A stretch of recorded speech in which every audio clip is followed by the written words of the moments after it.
Morning, guys. Welcome to Coffee Chat. Well, guys, I'm out here with Judy. She's out doing some errands. So I thought I'd just tag along and do our coffee chat right here from the cab of the truck. Anyhow, guys, they should be handing out awards. I kid you not, for the theater that we're watching right now. And I was reading two articles, both of them coming out of the hedge. Now, the first one has to do with Coinbase. Now, a judge has allowed the SEC to pursue its case because Coinbase was saying this case has no merit. It should be literally thrown out on its ear.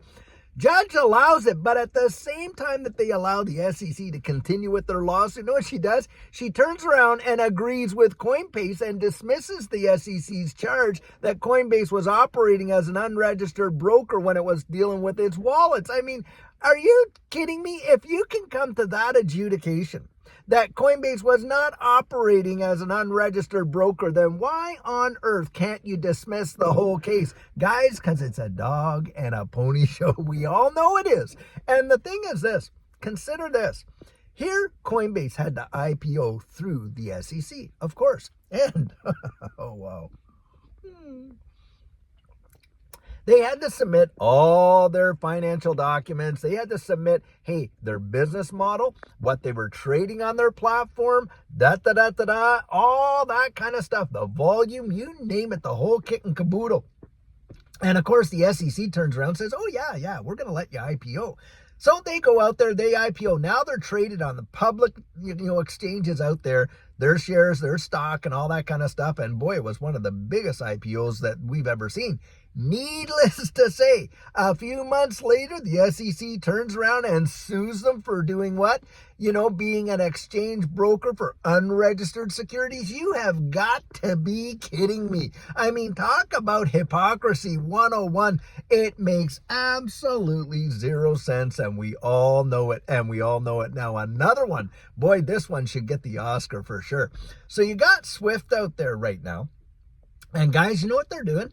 They're talking about, being a participant in all the CBDCs that are going on, of course, and that they want to be part of the tokenization of real world assets on a unified ledger. And guys, you look at all the transactions, they barely have done 1,000 transactions in testing. Guys, they're working with partners. Don't kid yourself. That's why I say they should get the Oscar, because right now what's going on, Swift, look, all of these, agencies around the wide world that are in participation, they are working hand in glove together. It would not surprise me, guys. Eventually, we're going to see it. It's all going to come out. You're going to see Circle's going to be a part of that. Ripple's going to be a part of it. Stellar, of course. Swift isn't going anywhere, but they're going to work in collaboration to bring about this revolutionary change, the fourth industrial revolution that they're talking about, into absolute fruition, right? It is happening right before our very eyes. All these people that are saying, well, a big thing in the election here, of course, is the central bank digital currencies, and all these different ones that are running for office. Well, this one's not going to have it, this one's going to have it, on. Guys, they're all going to have it. It's just that when it comes out and it gets, and I was listening to some articles or some news clips there, people now talking about, well, it is possible to have a CBDC where your privacy and anonymity is protected. We can definitely program that. Guys, when it all comes down the pike, what they're going to say is, well, we're going to go with the CBDC, but ours is going to be way better than what they had planned on doing. You know exactly how it goes. Most of these politicians make every promise under the sun while they're running for office. Once they get in, of course, it's a totally different story, isn't it? Now, I will say this. The last administration did definitely keep a lot of its promises in a big way. Now, this one, you have got to be kidding. It's like, here's some cotton candy. You just eat that. Oh, that doesn't work well here. I'll tell you what. Why don't we give you a caramel apple and maybe that'll work. Oh, well, no, okay. Well, on and on and on it goes. It's absolutely obscene. Now, we see this big catastrophe and this bridge that just absolutely collapses. Woo. And almost at perfect timing, don't you know? And of course, they're coming out and saying, well, we're going to pay. Why should the taxpayer have to pay anything for that? You think about that. Why should the taxpayer be paying for that? These shipping companies have massive insurance policies to cover this kind of stuff that goes on. And if they did hit another ship, or they, run aground themselves, or they do what just happened here, they knock some bridge down or jam up the Panama Canal or what. They've got the insurance. Why is the taxpayer on the bill for fixing this whole deal? Not on your life. That is the way I look at it. And yet, here it is. You know what it is, guys? Just another excuse to churn up the presses. That's all it is, because that is the name of the game. The name of the game. Think about this. Central banks, the only power that they have is to issue currency. You know what Augustin Carson, the Bank of International Settlements, the general manager of that, head of the whole thing, calls those? Liability instruments. That is exactly what they are. Whenever you pull a note out of your pocket, a 20, a 50, a 100 or whatever, all that is an IOU to the Federal Reserve. That's all it is. Wow. And who's paying for it, guys? Who's paying for that? Do you think it's all these big time guys up there in Washington and all that? Not on your life. You know who's paying for it? You and I. That's who's paying for it. Our kids and our grandkids are paying for it. How? Well, they're destroying the very purchasing power of the dollar. I mean, look, it's fallen some 95 to, I think, even 98% from the instituted the whole deal going back, way back there in the early 1900s. Boom, boom, boom, boom, boom, boom, boom, way down. Here they are shooting for a 2%, inflation rate. Do you know how much a 2% inflation rate will decimate the purchasing power of the dollars? Give it like 5. I'm telling you what, it is nothing but absolute planned implosion. They are destroying the system as best they can. And they are inflating it galore. And they're just blowing up the balloon, blowing up the balloon, blowing up the balloon, blowing it, until that thing absolutely is going to blow sky high. And when it does, what do you think they're going to do? Well, of course, they're going to show up. Like I love to say, the guys who lit the fire are the ones that are going to show up with the hose and pretend like they're the rescuers of it all, when it was planned from day one. I'm telling you what, there's a bunch of people out there. What are they calling it? The Great Taking. You got that right. Wow. And guys, like I say, we're watching Theater 101. You literally can say, do not take your time. Do not let these people buffalo you. Really take your time and look into what's going on. Look, I can't even stand to watch any of the news that's out there, because it's not news, guys. It's all opinion, and you're literally being spoon-fed garbage. Absolute trash. You don't know what to believe, and that's the way they want it, because, hey, they keep you pretty unsettled when you don't know, hey, what's really fact and what isn't. And now, with the whole, kind of what they can do with videos and audio and all that, they have perfect plausible deniability. Well, that wasn't really me. That was, this little thing over here, and on and on. You know what it was. Starts with, the first letter of the alphabet and all that kind of stuff. That's exactly what they're going to say. That is how they're going to go down. And that right there, how I had to say that so that, we don't get tagged for it, that tells you volumes as well, doesn't it? You think you got free speech, guys? Come on. You know you don't.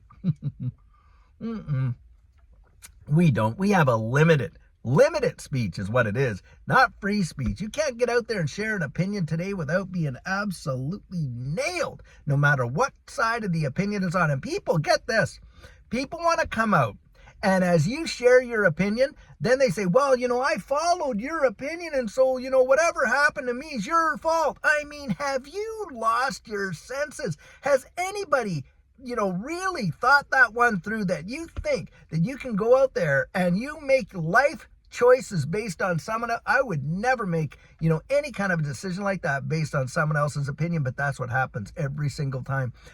People, they base 100% of their confidence on somebody else's conviction. Now, does that make any common sense to you? But that's exactly what's going down. And you want to prove that?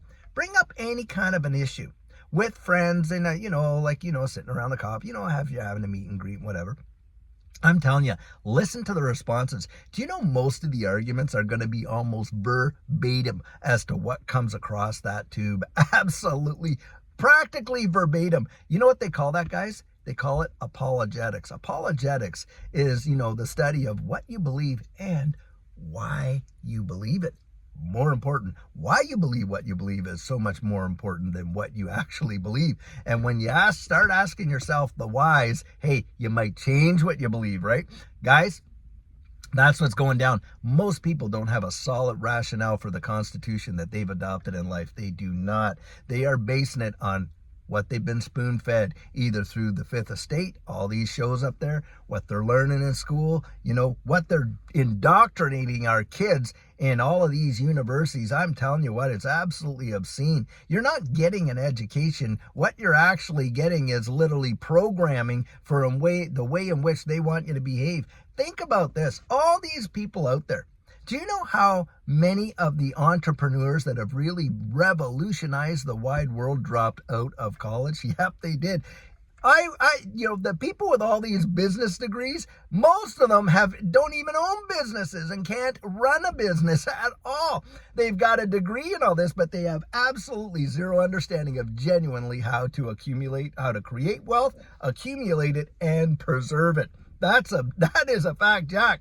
And I watched it happen. There I was working in the government. You know how many businesses that I had seen, absolutely amazing products, amazing services, completely failed. Completely failed. Why? Because they did not know how to administer what they had right in their very hands. That's why. And you know why that is? Because, guys, we've been fed, just literally fed, spoon-fed, a line of baloney that is absolutely contrary to the real world. This is why I'm always saying, get yourself out there, really educate yourself, and don't just acquiesce to everything that comes down to the pike. Make up your own mind. Your critical thinking, it is so valuable that you hone that. Remember when we were going through school and we were learning mathematics and we were learning how to do scientific hypotheses and observation? Do you know what the biggest benefit of those exercises were? It was not getting to the answer, guys.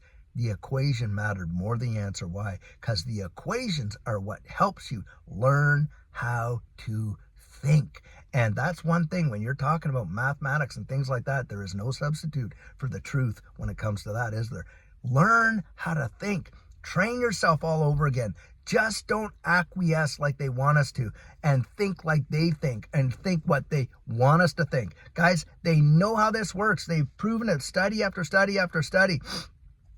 On and on and on of how groupthink actually works. Step out of the crowd. And yes, you're going to be like the crab in the bucket. The more you try and get out, the more they're going to try you drag down. You just try all the harder until you get there. Most people don't achieve their dreams in life, not because they're unattainable. Their goals are not unattainable. You know why? Because they lose the resolve to do it. Don't lose the resolve to do it. You are a winner. It is built right in you. You have the DNA of an absolute conqueror, and you need to step up to the plate and see your dreams come true, and don't acquiesce.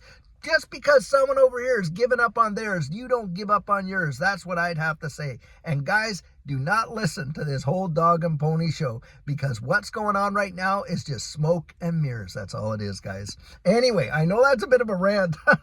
Wow. But that's what I see going on. And I'll tell you what, we do have a great video planned for you later on today. I hope you're having an amazing hump day, being Wednesday. And wherever you are in the wide world, have a great one until then, and take care.